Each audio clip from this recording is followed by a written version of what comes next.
Next talk, featuring my friend Brian McMahon. Venture capital has changed forever, have we? Take it away, Brian. Excellent. Okay, so I have no slides because I'm pretty sure nobody woke up this morning desperately wanting to see more PowerPoint slides. So I'm going to respect those wishes by just having a conversation worth having and provoking some thought around a very important subject. I'm going to talk about first principles, but more importantly, I'm going to talk about, is venture capital in its current format absolutely dead? And so let me give you just a little bit of context first, just to give you an idea as to who I am. We came out of a family office, Nathan family office. We came out of a family office because we wanted to invest in venture capitalists. And we were absolutely stunned by what we saw as DPIs in single digits for most venture capitalists and early teens for others. Like in a private conversation that we had with the family, we thought we might as well flip a farmhouse and we're going to make more money than we would with venture capital as it currently stands. So then we thought to ourselves, okay, we have here Silicon Valley, like one of the greatest places in the world. What can we learn from what's happening here? And then we thought, why don't we actually do it entirely differently? Do nothing, absolutely everything, the opposite to how we see it being done in current venture capital. And so I'm going to talk a little bit about what I believe is causing the problem in venture capital itself. And I'm going to talk a little bit about the things that we did, and hopefully that you'll go away and you'll think about things differently. Before I do that, we put in $27 million of our own money into companies. It's tracking up between $200 and $400 million right now, and that's within the next 2 years. The majority is either in or it is coming in. So the things that we have done are not ridiculously clever, but they're very straightforward, and they realign where venture capital should be with founders. Firstly, I just want to say, like, Silicon Valley for me is the greatest place in the world. What happens here is absolutely phenomenal. The beauty of what happens inside innovation is unparalleled anywhere in the world. But like all things, beautiful things only get effed up by the manipulation of people who are greedy and want to get to places quicker.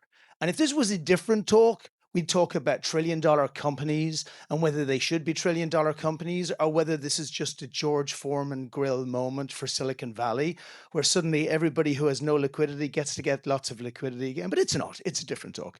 So I'm going to talk about how we look at venture capital itself and how we look at what's wrong and what can be right in the future. So let's look at a few things that just don't make sense. If you invest at a valuation of, let's say, $10 million for a company, and let's say 1 in 3, 1 in 4 of the companies are going to make it through. And then the company makes it to the next round. Let's say it jumps up to 40 or 50 and we get diluted by 20%. Like, you don't need to be more than a 5-year-old to realize that doesn't work. It just doesn't work. You just don't make money from it. And that's where the problem has come from. And so let's go deeper in and say, what are the specific things that a standard venture capitalist will do? There was a very nice presentation earlier on, but honestly, none of it was first principles. It was all the same stuff that everybody else does, just around a story. So number one, is any company that is valued at $10 million actually worth $10 million? Like anything. Would anybody in the street pay more than $1 million or $2 million for the majority? They're concepts, they're ideas. They're doing $10,000, $20,000 a month. You kidding me? Some of these companies are getting to Series D. They're still not making any money. Okay, the price, if it is out of whack as a real estate person, which is what we are, then it is out of whack in venture capital. The same principles apply. Nobody would ever go to a building and say, hey, you know what? We're going to pay 10 times the price because we know it's going to be 100x this building. This place is going to change. No, it would never happen. You always get the lowest price. Number two, dilution wasn't a problem 30, 40 years ago because of the amounts of money that went into companies and the amounts of money they needed. It is a huge problem now. Like thinking machine. How did that happen? How'd you raise, like, was it 2 million or was it 2 billion or 12 billion that they raised? I think they kept the other 10 billion secret because just it's kind of embarrassing. But like, how do you do that? But more importantly, how do you recover from the dilution that actually comes from that? So not only is everybody paying 10 times the price, but then diluting by 10 times the value or 5 times the value, which means you got to get 50x on that one company just to catch back on your winner, never mind the 19 or 20 losers that you get. And then let's talk about losers. Like, when has there ever been a soccer team that said, hey, we just had a great season. We won 1 out of 20 games. We are crushing it. It's not a thing. right? And so too many companies get lost, and it's okay for too many companies to get lost in the search for the one or two, but it's not okay because you can't get the returns by doing it that way. So let's move on to the passiveness. Referring over somebody who's a recruitment agent to find them a new CEO or a board member is not supporting a founder to be able to get to the next stage. I think I heard somebody mention earlier on they like investing in 23-year-olds. Like, give me a friggin' break. Like, since when has by the way, this is not about 23-year-olds, right? It's not. It's like, it's cool. And it's also not about the fact that everybody is a venture capitalist now. I remember like 20 years ago, if somebody couldn't get a job and please don't take offense, but like if you couldn't get a job and you couldn't do anything, you became a residential real estate agent. And for the good residential real estate agents, I don't mean anything bad. I just mean the other 300,000. Okay. These days, everybody leaves school and they're like, hey, you know what I'm going to do? I'm going to be a venture capitalist. Like, what do you know about anything? You can't even pay your rent. And so we have this crazy world where everybody's a venture capitalist, everybody's a founder, and everybody seems to be an engineer. And the one comment I haven't heard in this whole conference is transformative customer impact.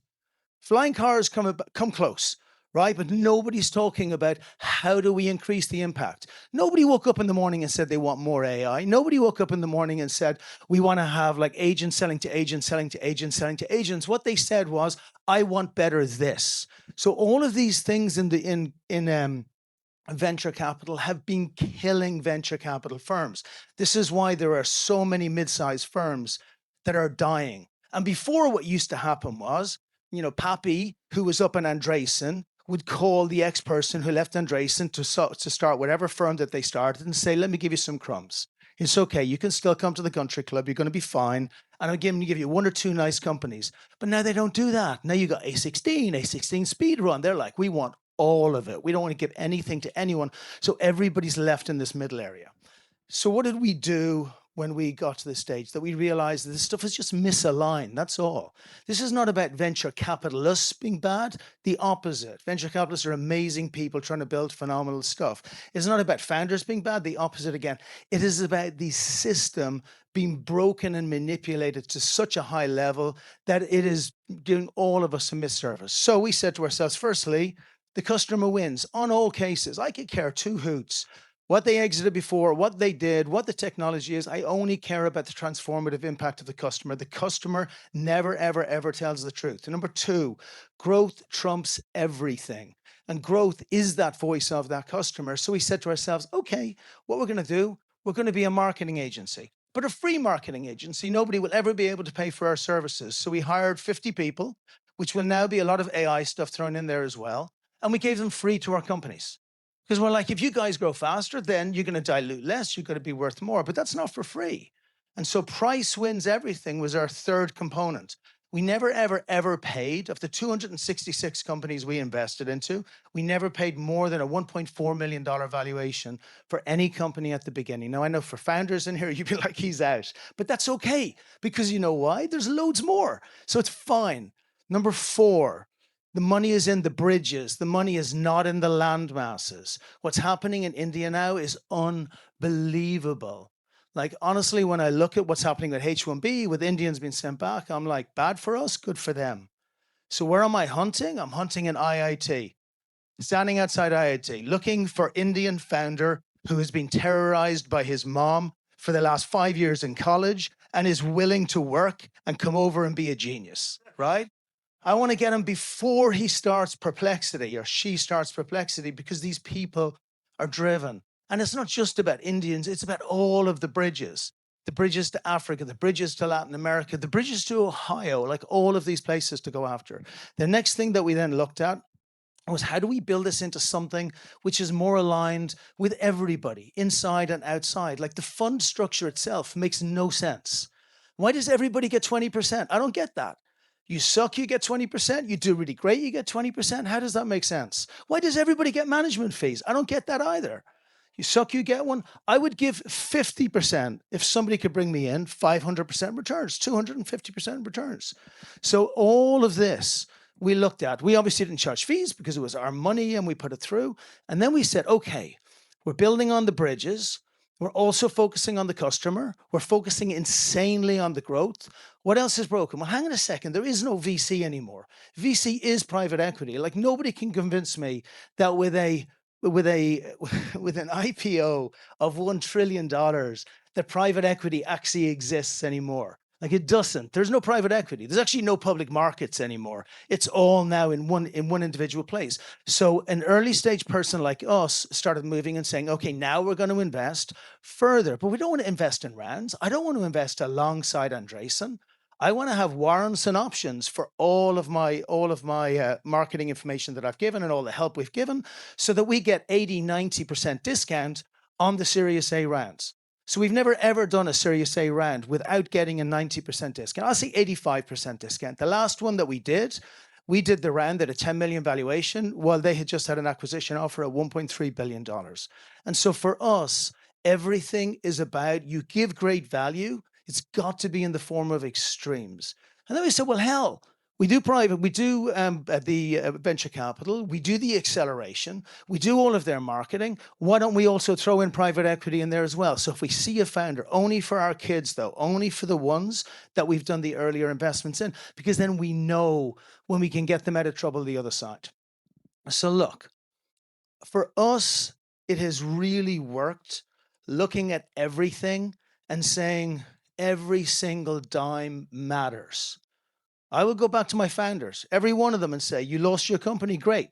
Give me some equity in the next company. Company's not moving fast enough, great. Pay me back some of the money. The money matters. It's not some silly little thing which nobody's had to work for and it suddenly appeared and you've lost like $3, $4, $5 million. And it doesn't matter if you're a VC or if you're a founder. And it's like, well, man, that's just what happens. It's not. Like somebody worked really hard for that money and it's gone. So what are you going to do to show that you have an ounce of respect for the actual process itself? So anyway, look, I finish it with this. VC is awesome. It should be bringing 30 to 50% returns for the good VCs.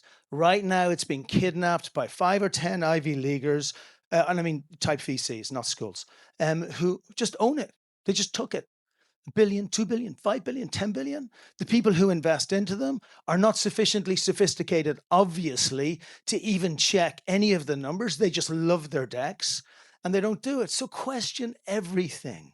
If we go to this new wave now, and those of us who've been around long enough, we saw what happened in the dot-com boom, and we see the traits that we had then and the traits we have now.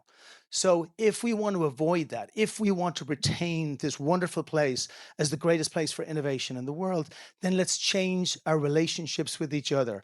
LPs, allocators, GPs, everything else. And I'll finish with one statement where we will end up. We started with a single family office, we'll end up multifamily offices, but we'll end up building a Berkshire Hathaway for venture, for alternative assets and emerging assets. Why? Because it's a better model. Warren Buffett, I'd rather copy him than anyone else. So question everything and build better. Thank you.